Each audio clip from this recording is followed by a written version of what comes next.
Assalamualaikum warahmatullahi wabarakatuh. Perkenalkan, kami dari kelompok 3 ingin mempresentasikan pengukuran kinerja Dinas Sosial Kota Bandung menggunakan BSC. Sebelum kami memulai presentasi kami, izinkan kami perkenalan diri dahulu. Nama saya John Endra Pendapotan Sipayung dan ada rekan saya Dia Wafa Putriana Bilqis dan ada Pramudia Ade Wiguno, ada Putri Wijianti dan satu lagi itu ada Putri Yasmin Surya Alieva. Ya, di sini ada pengembangan Dinas Sosial Kota Bandung merupakan instansi pemerintah yang bertugas memberikan pelayanan sosial kepada masyarakat seperti penyaluran bantuan sosial, pendataan TTKS, dan pemberdayaan masyarakat. Dalam menjalankan tugasnya, Dinas Sosial masih menghadapi beberapa kendala seperti ketepatan data penerima bantuan, kualitas pelayanan, serta peningkatan kinerja organisasi agar pelayanan dapat berjalan lebih optimal. Nah, balance scorecard atau BC merupakan metode yang digunakan untuk mengukur kinerja suatu organisasi secara menyeluruh. Penilaian ini tidak hanya dilihat dari sisi keuangan saja, tapi juga dari kualitas pelayanan, proses kerja internal, serta pengembangan sumber daya manusia dan teknologi. Dengan metode ini, organisasi dapat mengetahui apakah strategi dan tujuan yang dijalankan sudah berjalan dengan baik atau masih perlu diperbaiki. Nah, di sini ada tujuan analisis scorecard atau BSC pada Dinas Sosial Kota Bandung bertujuan untuk melihat seberapa baik kinerja Dinas Sosial dalam menjalankan pelayanan pada masyarakat. Dengan metode ini, penilaian tidak hanya dilihat dari penggunaan anggaran saja, tapi juga dari kualitas pelayanan, proses kerja pegawai, dan pengembangan organisasi. Di sini ada tujuan spesifiknya. Yang pertama, adalah menilai bagaimana kinerja Dinas Sosial Kota Bandung dalam menjalankan pelayanan sosial. Yang kedua, mengetahui tingkat kualitas pelayanan yang diberikan kepada masyarakat. Yang ketiga, mengevaluasi apakah program bantuan sosial sudah berjalan dengan baik dan tepat sasaran. Dan yang keempat, mengidentifikasi bagian yang masih perlu diperbaiki dalam proses kerja organisasi. Dan yang kelima, mendukung peningkatan kualitas kerja pegawai dan pelayanan publik. Dan yang terakhir ada menjadi dasar dalam menyusun strategi dan pengembangan organisasi ke depan. Selanjutnya akan dijelaskan oleh teman saya. Baik, di sini saya akan menjelaskan mengenai strategi MAP pada Dinsos Kota Bandung. Peta strategi merupakan diagram yang menunjukkan bagaimana Dinas Sosial Kota Bandung mengonversi aset tak berwujud yaitu SDM dan sistem menjadi hasil nyata, yaitu kesejahteraan masyarakat. Yang pertama, menghubungkan visi misi dengan operasional. Yang kedua, menjelaskan hubungan sebab akibat. Dan yang ketiga, fokus pada penciptaan nilai publik. Di sini ada catatan, berbeda dengan perusahaan swasta yang menempatkan keuangan di puncak. Sebagai instansi pemerintah, Dinas Sosial Kota Bandung menempatkan perspektif penerima manfaat atau masyarakat sebagai tujuan akhir. Peta strategi ini dibaca dari bawah ke atas menggunakan hubungan sebab akibat atau cause and effect. Nah, di sini ada strategi map dari Dinsos Kota Bandung yang dibaca dari bawah ke atas. Yang pertama ada perspektif pembelajaran dan pertumbuhan, yaitu mencakup peningkatan kompetensi dan integrasi sistem data, sertifikasi pekerja sosial, digital atau satu pintu. Yang kedua ada perspektif proses bisnis, yaitu mencakup penyaluran bansos yang tepat sasaran dan waktu, respon cepat, dan transparan via app. Yang ketiga ada perspektif keuangan, mencakup akuntabilitas dan efisiensi penggunaan APBD. Dan yang terakhir ada perspektif pelanggan atau masyarakat, mencakup kesejahteraan sosial dan penurunan kemiskinan warga Kota Bandung. Di sini ada logika hubungan antar perspektif. Yang pertama, hubungan antara perspektif pembelajaran dan pertumbuhan dengan perspektif proses bisnis internal. Ketika petugas sosial memiliki kompetensi tinggi atau tersertifikasi dan didukung oleh sistem data digital yang terintegrasi, maka proses internal birokrasi menjadi lebih cepat. Pengolahan data kemiskinan menjadi akurat dan respon terhadap aduan masyarakat bisa dilakukan dalam hitungan jam. Yang kedua, hubungan antara proses bisnis internal dan keuangan atau anggaran. Proses internal yang rapi, transparan, dan berbasis data digital akan meminimalisir kesalahan penyaluran bantuan atau salah sasaran. Hal ini secara otomatis meningkatkan efisiensi keuangan, mengoptimalkan penyerapan anggaran APBD, dan menjaga laporan keuangan tetap akuntabel. Dan yang terakhir ada hubungan antara keuangan atau anggaran dan pelanggan atau masyarakat.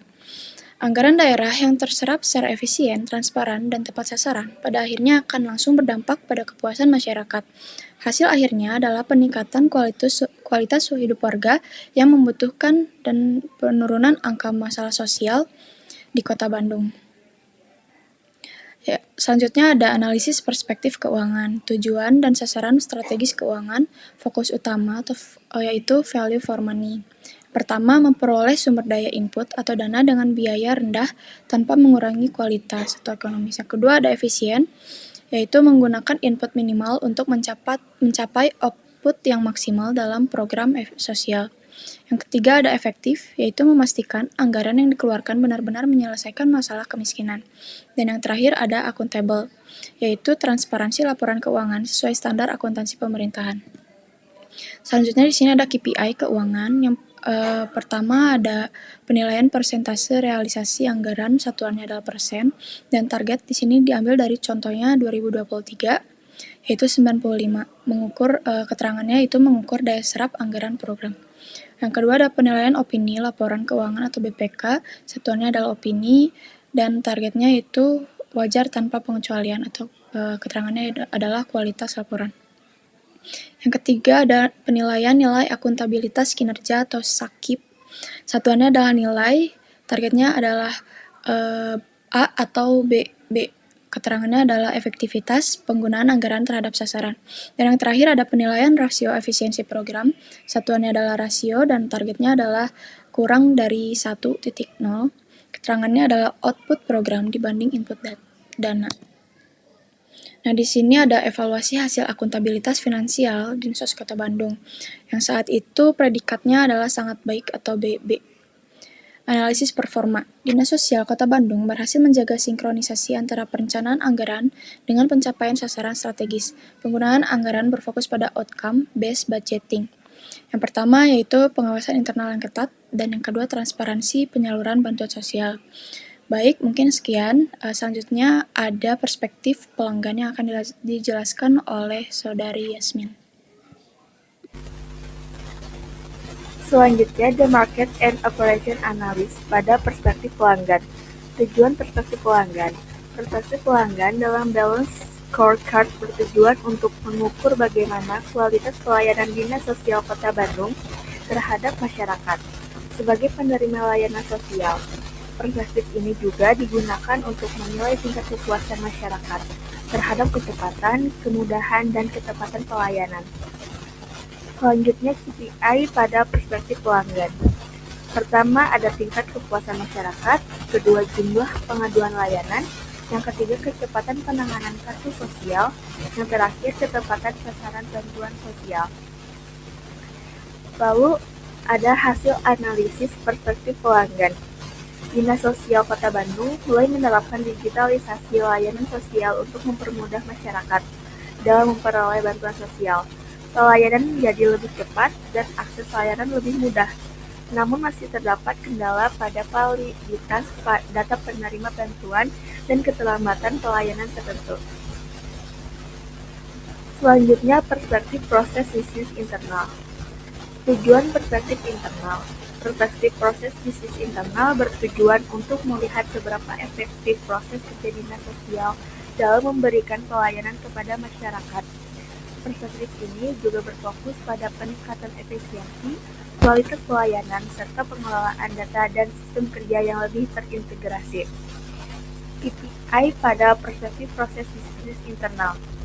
Pertama, waktu verifikasi bantuan sosial, kedua akurasi data DTKS, yang ketiga jumlah inovasi pelayanan digital, yang terakhir efektivitas koordinasi antar OPD.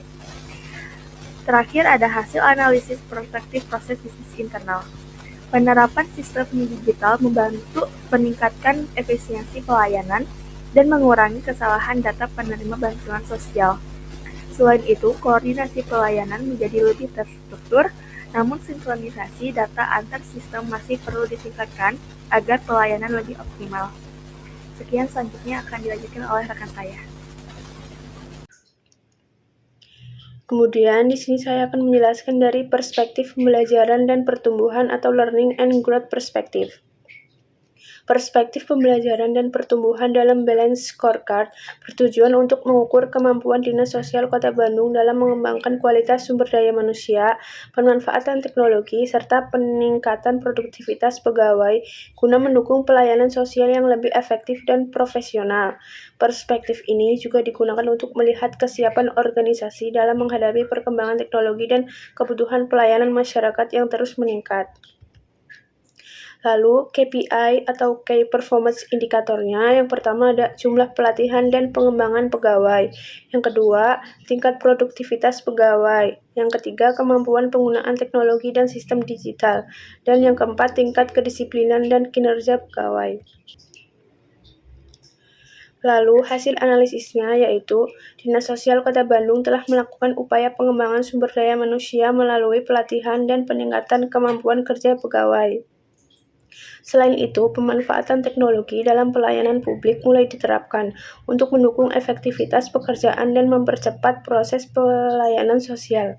Namun, masih terdapat beberapa kendala seperti belum meratanya kemampuan teknologi pada setiap pegawai, serta perlu peningkatan pelatihan secara berkala agar kualitas pelayanan dapat terus meningkat dan berjalan lebih optimal.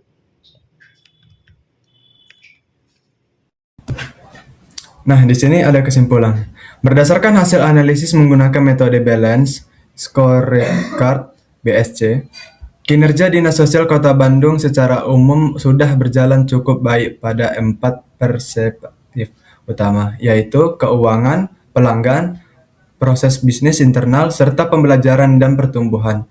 Pada perspektif keuangan, Dinas Sosial mampu menjaga akuntabilitas dan efisiensi penggunaan anggaran dengan predikat sikap yang baik serta pengolahan anggaran yang lebih transparan. Pada perspektif pelanggan, pelayanan sosial mulai mengalami peningkatan melalui digitalitas layanan sehingga masyarakat lebih mudah memperoleh bantuan sosial. Pada perspektif proses bisnis internal, penerapan sistem digital membantu meningkatkan efektivitas kerja dan mempercepat proses pelayanan. Sementara itu, pada perspektif pembelajaran dan pertumbuhan, organisasi telah melakukan pengembangan sumber daya manusia melalui pelatihan dan peningkatan kemampuan pegawai. Meskipun demikian, masih terdapat beberapa kendala seperti visualisasi data penerima bantuan sosial, sinkronisasi data antar sistem, serta kemampuan teknologi pegawai yang belum merata. Oleh karena itu, diperlukan peningkatan integrasi sistem, pengembangan kompetensi pegawai secara berkala, dan optimalisasi pelayanan digital agar kualitas pelayanan sosial dapat semakin efektif, tepat sasaran, dan berkelanjutan. Nah, baik.